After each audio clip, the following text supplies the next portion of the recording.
Praktisi hukum Sopyan Setiapu menilai kebijakan PPATK akan berdampak guncangan ekonomi di masyarakat.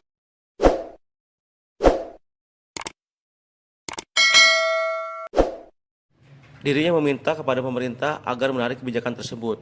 Ya, pemberlakuan tentang rekening yang 3 bulan nganggur bisa diblokir oleh PPATK ini menyimpang atau di luar dari tugas dibentuknya oleh PPATK itu sendiri dalam Undang-Undang Nomor 8 Tahun 2010. Karena tugasnya sebenarnya adalah mencegah dan memberantas tindak pidana pencucian uang. Itu intinya. Kenapa dikatakan keluar dari konteks terbentuknya? Karena rekening nganggur definisinya harus ditegaskan dulu. Apa yang dimaksud dengan nganggur? Uang orang di bank 2-3 bulan, 4 bulan dan seterusnya itu bukan berarti nganggur. Ini tergantung bagaimana kebutuhan orang terhadap uang tersebut.